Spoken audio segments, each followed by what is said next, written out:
Welcome back, Heels. StatKing here with a recap of AEW Dark and NWA Powerrr.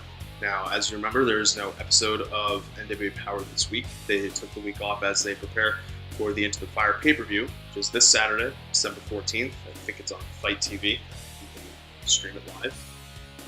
So what we're going to do is we're going to do a rundown of the matches listed for NWA Powerrr, and then we'll get into the review of Dark.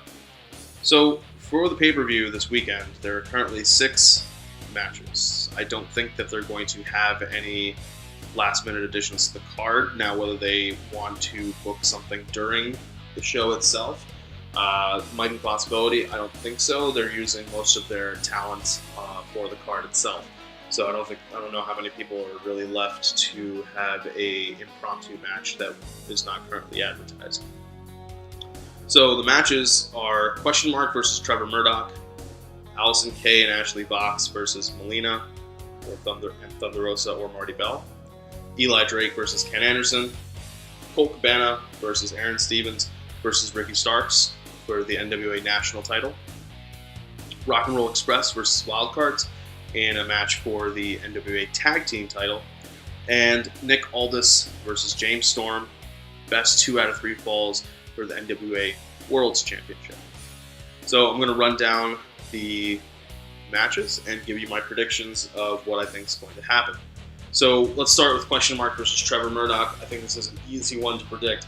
Crowds really love Question Mark. I'm not sure who the voice is for the promo videos that they run for him, but they are hilarious.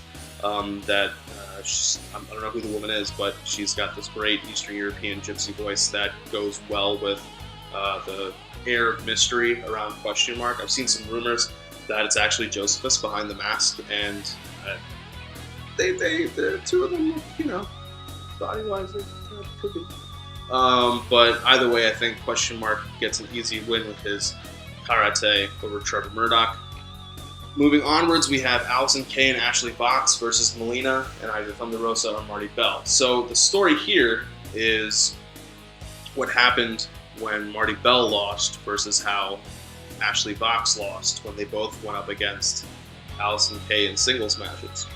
Both of them lost, but Ashley Box redoubled her efforts, whereas Marty Bell was seduced by the evil Thunder Rosa and turned on her friend Allison Kay. And when Allison was able to maybe turn the tides, or it looked as though she was going to be able to turn the tides, out of nowhere came Melina, making her debut in the NWA, and we find out that Marty Bell and Thunder Rosa are aligned with, work for Melina. So now we're getting this tag team match, and I think that, so Thunder Rosa had a MMA fight with Combate Americas on, I think it was November 8th, and I'm not sure entirely what her contact status is. So I tried looking it up, I wasn't able to find it. Maybe if you guys know, you can leave it in the comments.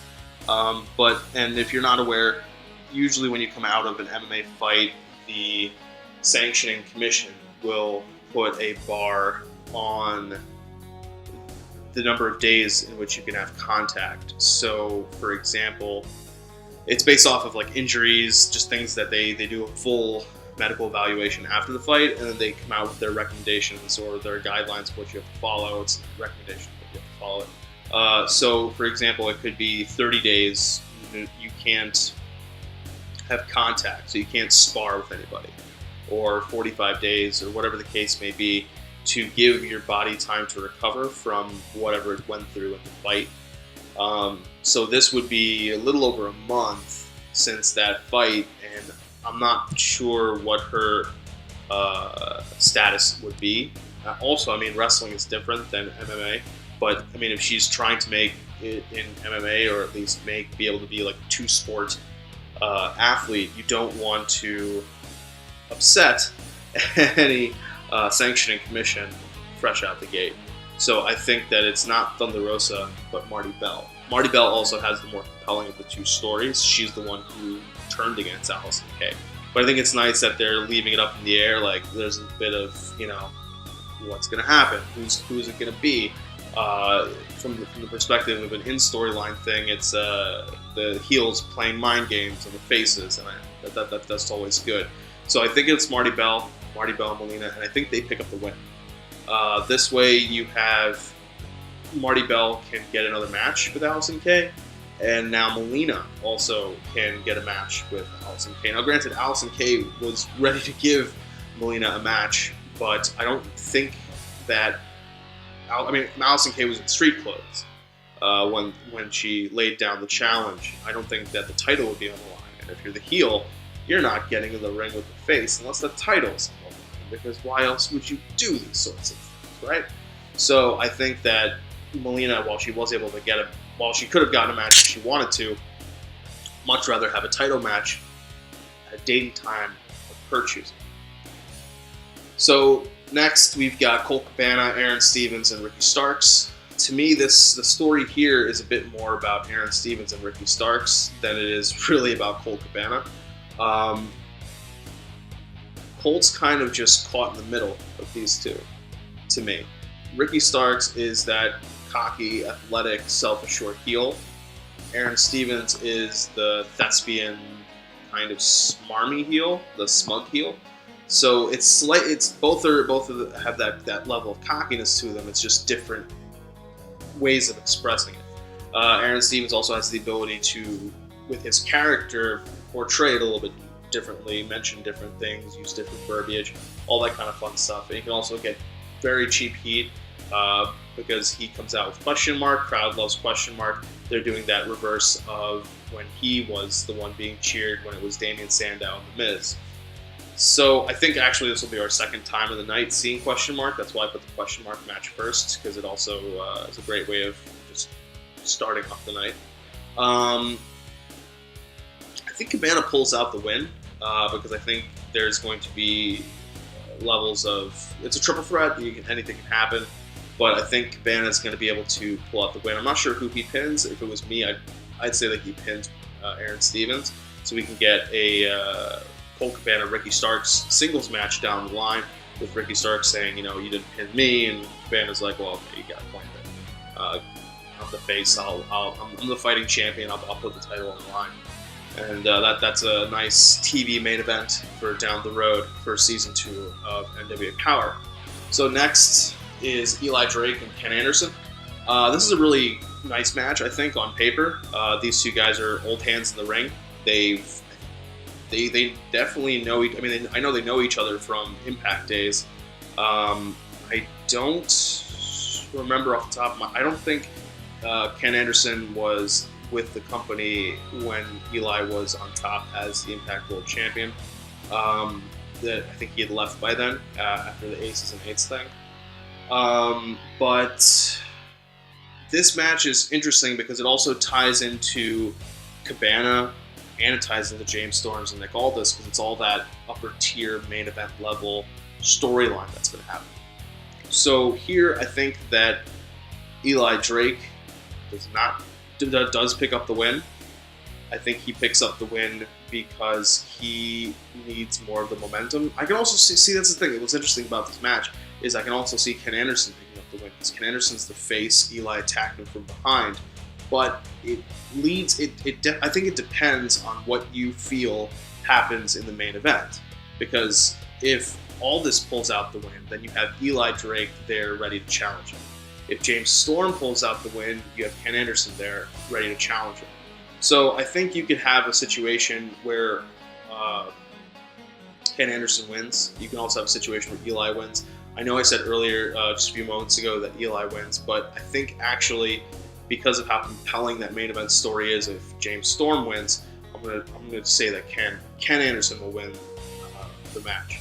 Moving onwards to the tag team match, it's Rock and Roll Express versus the Wild Cards, and I think that Rock and Roll Express wins. The tag match originally on the main event of the season finale was very short, 7 minutes at most, and I think this match will also be similar in that vein. You want to give the crowd something nice to go out on, even if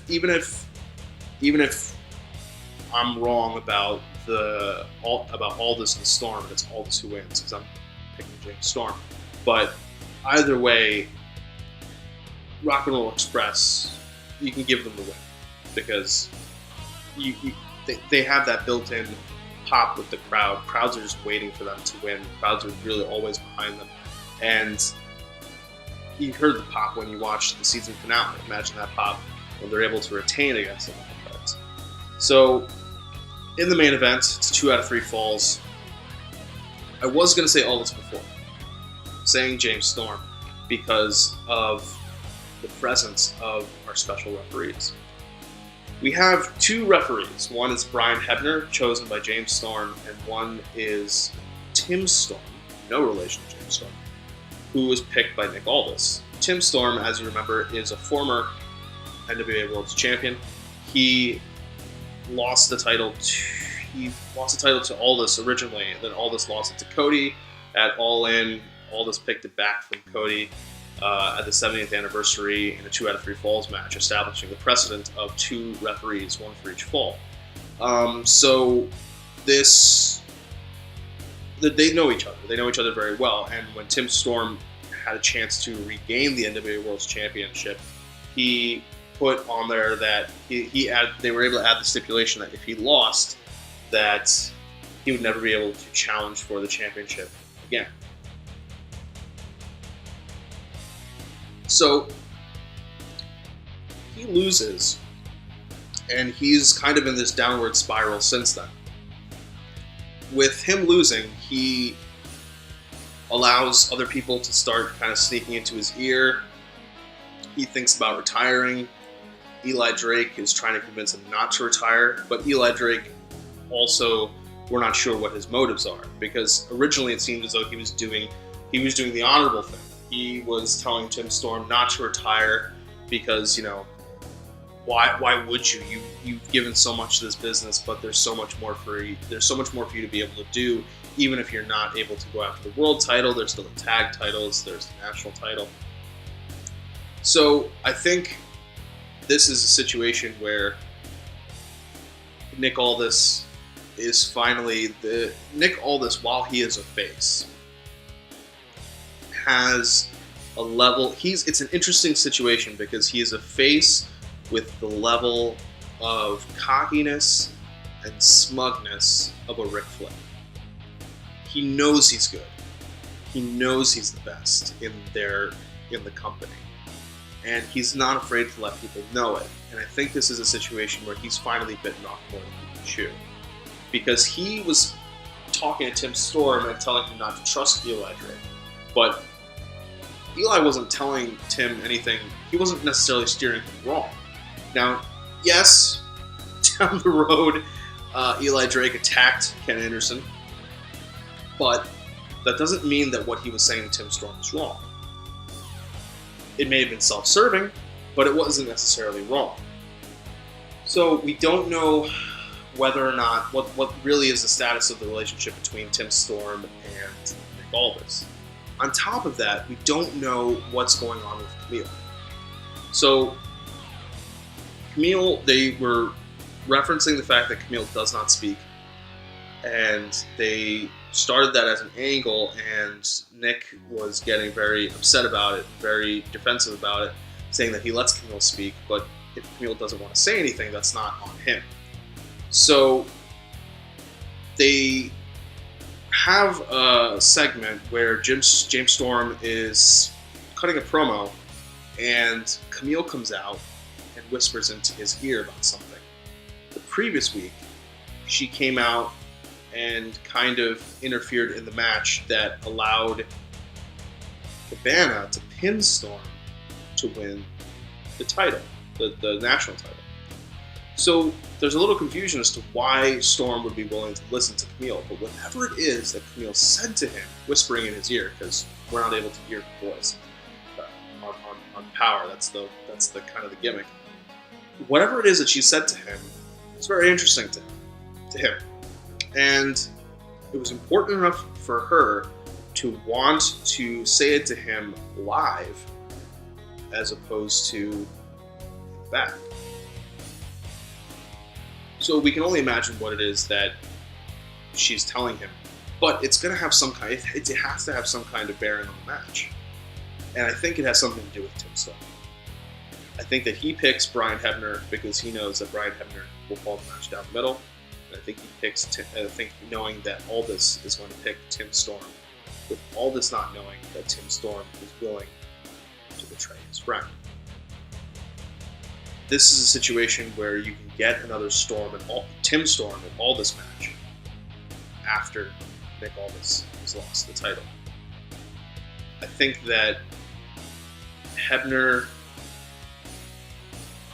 awards the first fall to Storm. Tim Storm awards the second fall to Nick Aldis. Coin flip happens. Tim Storm is the referee. James Storm gets the final fall. And they end Powerrr with James Storm on top, new NWA World Champion, leading into Season 2, Nick Aldis trying to get back to the top. Alright, so that's my preview for NWA Powerrr's Into the Fire pay-per-view. We're going to move onwards to AEW Dark. So with AEW Dark, there's a recap of last week's Dynamite. Our matches tonight are Scorpio Sky, Peter Avalon, Jimmy Havoc with Triple Threat, Jurassic Express versus John Silver and Alex Reynolds, and then Kenny Omega and Kip Sabian. It's a pretty nice lineup. Chuck Taylor of Best Friends is on commentary. So in the first match, it starts off pretty interesting in that the two heels are, well, I mean, to me, Jimmy Havoc's not really a heel. He's more of a face who just doesn't give a shit about anybody. So, but either way, they're willing to work together against Scorpio Sky. The crowd's definitely behind Scorpio Sky. He's the most over, which makes sense. He's the tag champion. He just had the match with Jericho the week prior. There's a nice belly-to-belly suplex aided by the ropes from Sky to Avalon, who goes over and onto Havoc, who was standing on the outside. This is quickly followed by a Tope Suicina. Later in the match, Scorpio tries a slingshot cutter to Havoc, but gets nailed with a European uppercut. Havoc gets out the staple gun. Peter Avalon gets a book from Leva Bates, which gets taken from him by Scorpio Sky. Scorpio then uses it to knock the stapler out of Jimmy Havoc's hands. There's a TKO from Scorpio to Avalon to win the match. Luckily, Jimmy Havoc does not staple anybody and does not face another $10,000 fine. It's a nice, quick match, well-paced. If this was one of the first matches taped for the whole evening, Dark, Dynamite, and then another match for Dark, it was really something nice. Gets the crowd up and gets them amped based off, you have people filing in, get everybody moving, get the blood pumping for Dynamite that night. So there's a recap of the Dark Order vignettes. I said last week, these are really well done. To me, I think they're probably some of the best vignettes that are in wrestling today. After this, there's a recap of Jericho's Lexicon Le Champion. And now we're having the tag match. Now here, they're going to go with Marco Stunt and Luchasaurus. For Jurassic Express, they're working Luchasaurus back into matches since he's coming back from that injury. So this iteration of this subgroup of Jurassic Express, I guess we could call Stuntosaurus. We'll go with that. So now we've got Britt Baker on commentary. So now they're switching people in and out. So they start with Luchasaurus in the ring. Marco eventually comes in, starts taking a big brunt of the offense. They're building up that hot tag towards Luchasaurus. You know it's coming. Crowds have been really behind Luchasaurus, and I think AEW's noticed. They are really starting to build him up into more and more of a potential single star. I think he can be a single star while still working in the tag team with Marco and with Jungle Boy. Marco finally makes it to Luchasaurus for the hot tag, and as Excalibur will later say, it really was. I was thinking about it as soon as he makes the tag, and when I was writing down notes, I waited until the match was over, and then Excalibur says what I was thinking as soon as he makes a tag. It's academic from there. You know what's going to happen. A corkscrew cutter wins the match. Luchasaurus will tag Marco back in for a nice little corkscrew cutter. They get the pin. We're moving onwards to a recap of Nyla getting suspended for the rest of 2019 for her actions. It's not good what Nyla's doing to people. It can't be allowed. They have a really great big swole promo video I gotta say, the promo video, phenomenal. It's her discussing her problems and battles with IBS and Crohn's disease. I didn't know that she'd ever dealt with these issues, and I know we have some heels that who know her from her days in House of Glory. I think it's House of Glory, maybe Battle Club Pro, or both. And I think they may know the story, but I didn't, and so it's really great to see that story shared with more people, because the reach, YouTube, AEW's fan base, so much larger that kind of story is really important. There are a lot of people on a day-to-day basis struggling with disease and illness, and to know that you can see in Big Swole somebody who infected, somebody who overcame it, and somebody who still struggles with all of these things, but finds a way to keep going about her day-to-day life. It gives you that strength to do it yourself. And it's really great. So I'm glad that they shared that with her. Dark is a way to get people over with the viewing audience. So having these promo videos, it's very important. Speaking of the women, they run down the current rankings for the year. I'm not sure why Nyla Rose is listed because she is suspended for the rest of the year. I think she was in second place. I guess she can say in January that despite being suspended, she was still ranked higher than almost all the other women, so she should get another title shot. Emi Sakura took a loss to Riho, so I'm not sure why she's third either. They're actually starting to run out of women for Riho to beat, because if I remember right, she's pinned Nyla, Emi, Britt. A couple weeks ago in Dark, she and Britt pinned Swole and Statlander.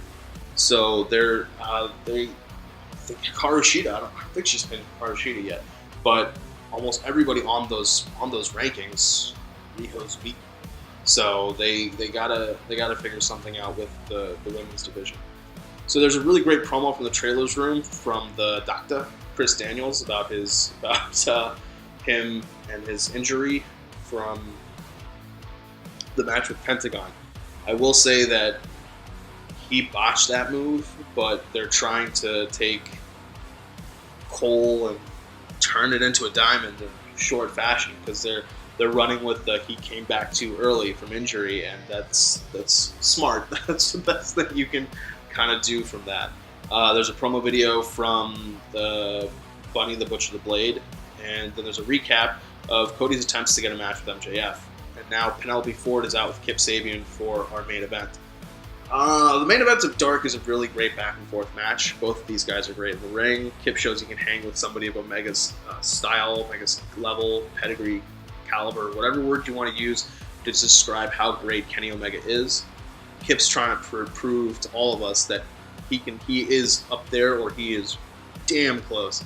And he does a good job of that in this match. There's some really great spots. They run an angle where Penelope keeps trying to interfere, but it either backfires on the two of them, or Sabian's unable to do anything with the interference. He can't, in the common parlance of wrestling announcers, he can't capitalize on the interference. During the match, Excalibur actually made a mistake.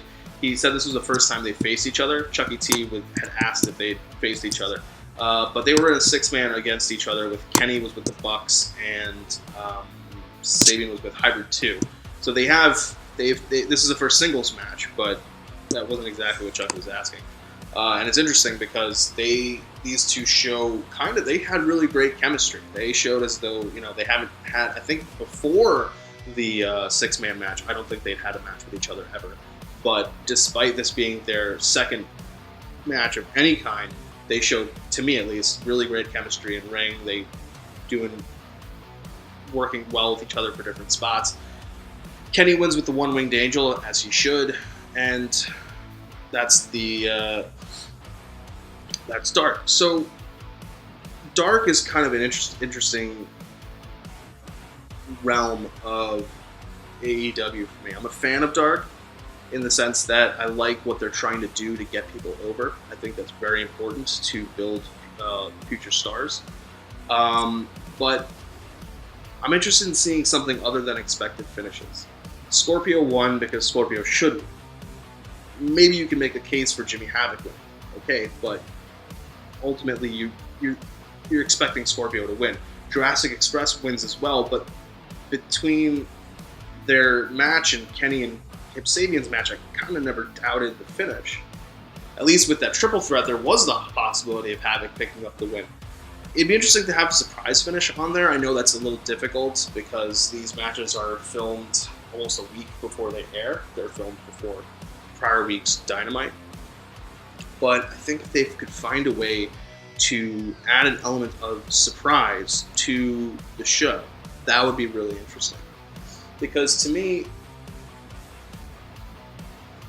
it's one thing to just take dark matches and televise them. WWE does this with main event. They did it with superstars. But those shows never had great ratings. This, for all intents and purposes, is it's a secondary show. You have, and yes, it does do very well to advance storylines. It does. You're helping people get over on commentary. You're helping people get over in the ring. But I think that something that they can do that adds to it, adds nuance to it, adds different slices of interestingness to it, will help differentiate it from other dark match style shows. And you're pushing AEW Dark as something that you want people to watch. So if you're an AEW fan, or if you're a casual person, which is what they really need to be kind of geared towards, is the people who don't know these names, then AEW is expecting you to watch Dynamite, 2 hours of Dynamite, 1 hour of Dark, any other recap videos on their YouTube, Twitter, videos posted on Twitter, and Being the Elite. That's 5, maybe even 6, if I'm forgetting something, different sources of input for storylines. They have to find a way to add elements of surprise and elements of interestingness to each one. Dynamite's live. That's already in the bag. The Twitter shows, the videos posted on Twitter, we don't know when those are going to happen. Those are spontaneous. Even same with some of the things posted on YouTube. Being the Elite, we may know some of what's going to happen on Being the Elite in the sense of maybe there's going to be a joke at WWE's expense if they did something stupid, but we don't always know what's going to happen on Being the Elite. The one thing we do know that's going to happen is the matches on Dark. So to me, I think they have to find a way to add something to Dark that kind of lends it that level of uncertainty that kind of you want to tune in. Otherwise, how else are you going to help get the people over that need to get over, who you don't have time for on Dynamite? The people like the Jimmy Havocs, the people like the Brandon Cutlers, the people like the Peter Avalons with the Librarians. People hate the Librarian gimmick, but they're getting the booze that they need to get. They can build it to somewhere. Even people like Brandon Cutler, even QT Marshall, or some of the other people that they have. Sonny Kiss is getting matches on Dark. Sean Spears is getting matches on Dark. You're able to get people over and use the people that you have to get the people over that need to get over, but you have to have that viewership. So having more hooks for people to want to watch Dark is better than not. So that's something that I hope that they can work on in the future, and it's something that I'm definitely looking forward to seeing how they continue to progress and develop Dark. So this was StatKing with the review of AEW Dark, the preview and predictions for Powerrr. I hope for Into the Fire. I hope you guys enjoy the pay-per-view on Saturday. I'll be talking about that pay-per-view as well, and I'll see you guys next time.